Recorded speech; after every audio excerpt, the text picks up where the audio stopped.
इस इलेक्शन में सवाल ये होना चाहिए कि जो सरकार चल रही है उसने चुनाव में लोगों से वादे क्या किए थे और उन वादों का क्या किया।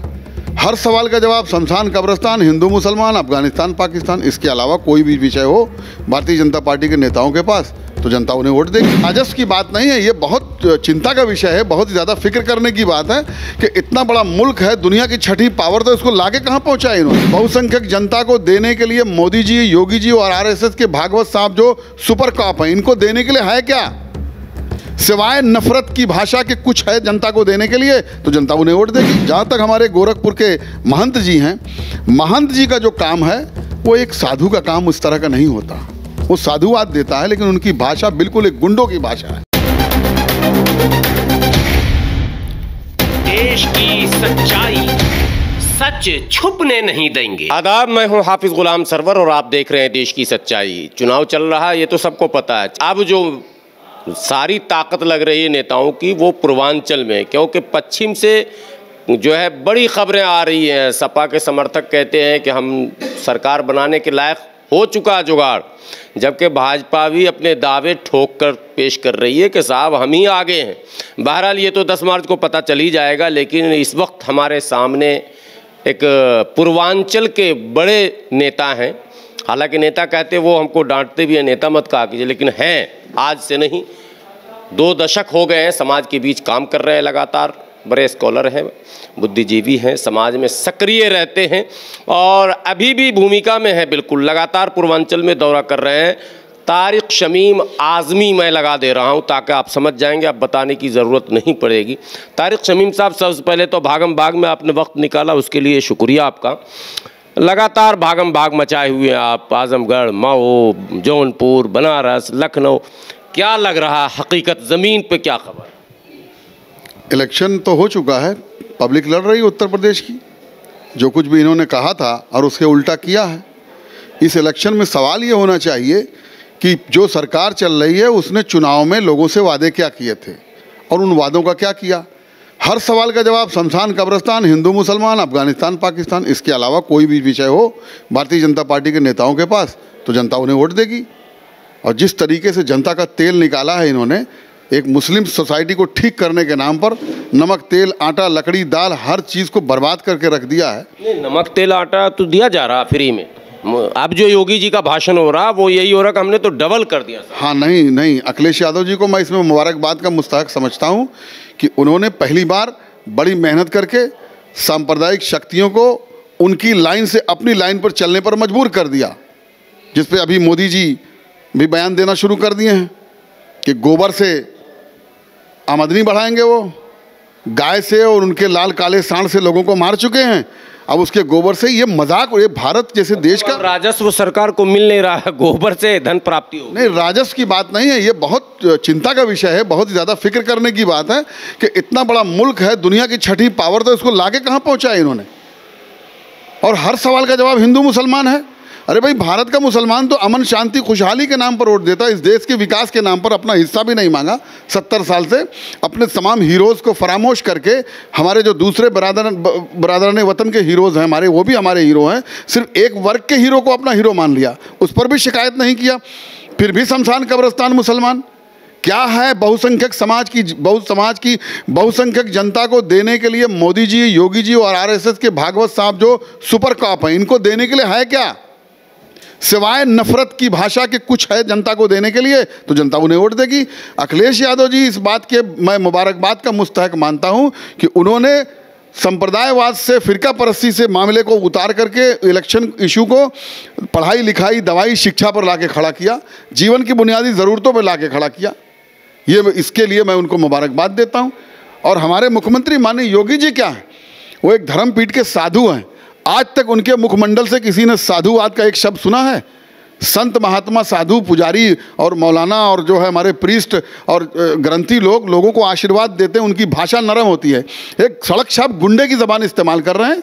उतनी बड़ी धर्मपीठ का जिसकी हमारे बुजुर्गों ने भी सम्मान किया कि अवध के नवाब ने वो उस धर्मपीठ को स्थापित करने में सरकार से जो सहयोग हुआ उस ज़माने में किया, उनके दिलों में तो कोई नफरत नहीं थी। तो बड़ी इतिहास में आप चले गए, क्या वाकई ये मामला है? हाँ है, पर योगी जी ने क्या दिया है? जनता गली गली बोल रही है, हर बिरादरी के लोग। लाइन जरा सा जाएगा, व्यूवर बड़ा आजकल संजीदा हो गए। गोरखनाथ मंदिर जहाँ है, क्या वहाँ भी डोनेट किया गया था लैंड नवाब की तरफ से? वो टोटल पूरा मठ दिया हुआ है, लखनऊ के अवध के नवाबों का दिया हुआ है। और जब यहाँ वो अकाल फैला था तो वो जिसको न दे अल्लाह उसको दे शुजाउद्दौला वो नाम नारा लगा था। और ये लंगर की व्यवस्था चलाई थी। ये मुसलमानों को कोताही है कि जो मंगल के दिन लंगर लगता है वो पूरा लंगर लगाने का। तो उन्होंने कहा था कि गोरखपुर से लखनऊ से लेकर के गोरखपुर तक कहीं भी कोई आदमी, एक कुत्ता भी भूखा नहीं रहना चाहिए।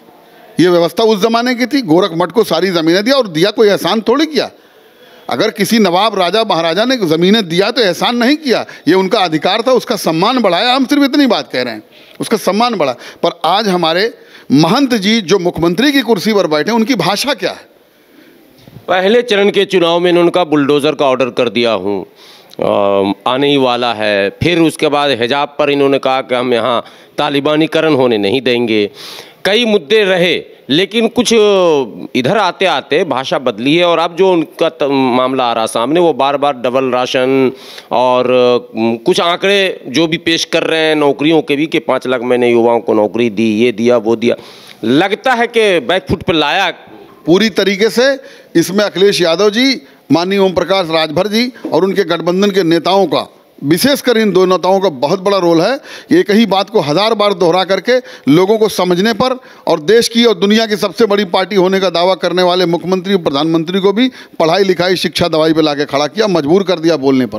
जहाँ तक हमारे गोरखपुर के महंत जी हैं, महंत जी का जो काम है वो एक साधु का काम उस तरह का नहीं होता। वो साधुवाद देता है, लेकिन उनकी भाषा बिल्कुल एक गुंडों की भाषा है। ठोक दो भाई, ये सांप्रदायिक बुनियाद पर मुसलमानों को उकसा रहे थे।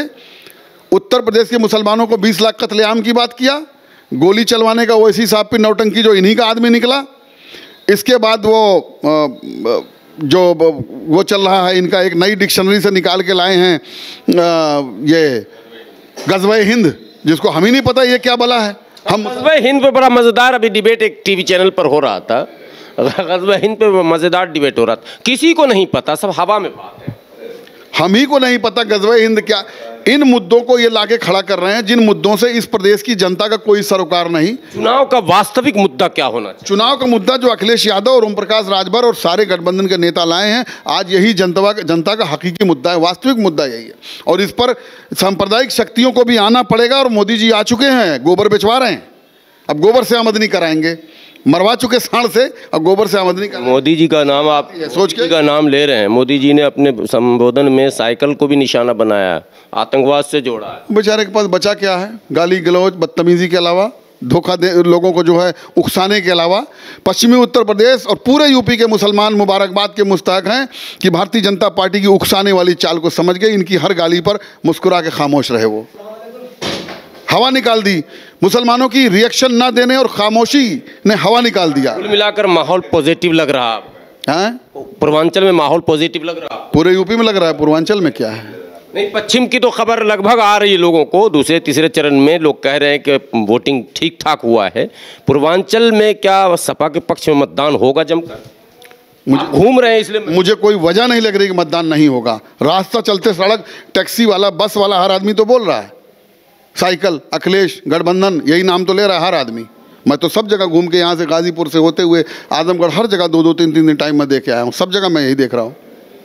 ना होने की कोई वजह नहीं। जिस सरकार से जो उम्मीदें थी वो खत्म हो गई। कुल मिलाकर पूर्वांचल में आपको लग रहा है कि गठबंधन मजबूती से लड़ रही है? मैं समझता हूँ कि पश्चिम से अच्छा ही रहेगा, खराब नहीं रहेगा रिजल्ट यहाँ। मतलब 10 मार्च को जो दावा है अखिलेश यादव जी का, उस दावे में दम दिख रहा? भाई वो दावा कर रहे हैं, अपनी उम्मीदें, लेकिन जनता जनार्दन की जो फैसला होगा वो सबको मानना होगा। और मैं समझ रहा हूँ पब्लिक की नब्ज तो यही कह रही है। आप जौनपुर में भी घूम रहे हैं, जौनपुर की क्या हवा लगी?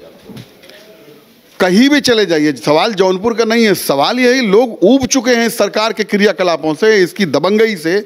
जहां देखिए वहां एक तरह की धमकी है, धौं से हर किसी को। सरकारी विभागों में जाने से लोग डरते हैं। लोग तो कहते हैं कि पहले तो कुछ दे के काम हो जाता रहा भैया, अब तो दे दो, तब वो ना अधिकारी लोग सुनते नहीं। 10 गुना पैसा लेते हैं, सुनते नहीं। अच्छा, आपसे कोई सवाल करे कि सपा को वोट क्यों दूं, तो क्या तर्क पेश? सपा को इसलिए वोट दो कि आपके पास कोई विकल्प नहीं है। समाजवादी पार्टी की 5 साल की जो पिछली सरकार थी, उसने इन सरकारों के मुकाबले बेहतर कारगुजारी दिया था। गलतियां उनसे भी हुई हैं, उन गलतियों को उन्हें सज़ा मिली 5 साल के लिए। अगर आइंदा गलती करेगी समाजवादी पार्टी तो फिर मिलेगी सज़ा। फिलहाल तो लोगों ने उसको विकल्प के तौर पर चुना है। जो संकल्प पत्र में जितनी बातें कही गई हैं उसके पूरे होने की उम्मीद है आपको? उम्मीद पे ही लोग वोट देते हैं। उम्मीद के अगर उम्मीद ना हो तो लोग वोट क्यों देंगे? और सारी पार्टियां अपने कार्यक्रम ले आती हैं, वादे करते हैं, उन्हीं वादों पर लोग वोट देते हैं। तो उम्मीद है तभी तो लोग वोट दे रहे हैं, तभी हम लोग भी दिला रहे हैं। और हमारा तो एक एम है भाई, ये तानाशाही सरकार जाए, वरना संविधान खत्म कर देंगे ये लोग। ये तो कह चुके हैं बहुत पहले कि इसी संविधान के रास्ते हम सत्ता में आएंगे और सबसे पहले संविधान की हत्या करेंगे। आपको भी पता होगा, दिल्ली की पंचायत, बड़ी पंचायत में संविधान की किताब पर सारे उसका धर्मीकरण किया जाना शुरू किया गया है। हमारा एक सेकुलर संविधान था जो सभी धर्मों का सम्मान करता था और उसकी प्रैक्टिस की सुरक्षा देता था, लेकिन किसी एक धर्म के नियम से नहीं चलता था। वो उसकी लाइन पर शुरुआत कर चुके हैं और यह बात इस देश की जनता कभी कबूल नहीं करेगी। वो लोगों को बांटने में लगे हैं, लेकिन एक वक्त के बाद लोगों को समझ में आ रहा है कि बंटने में हमारी बर्बादी के अलावा कुछ नहीं है, इसलिए बटेंगे नहीं लोग। ये थे तारिक शमीम साहब जो लगातार गठबंधन प्रत्याशी के पक्ष में प्रचार कर रहे हैं, लगातार मेहनत कर रहे हैं। और इससे पहले भी आपने सुना होगा देश की सच्चाई चैनल पर, जब लखनऊ में मैं था तो मुलाकात हुई थी, वहाँ भी मैंने इनसे बात की थी और आप तक इनकी राय पहुँचाने की कोशिश की थी। आप अपनी राय कमेंट बॉक्स में जैसे देते थे वैसे ही देते रहें। आपकी क्या राय है इन तमाम बातों पर ज़रूर लिखेंगे और बने रहेंगे देश की सच्चाई के साथ। शुक्रिया।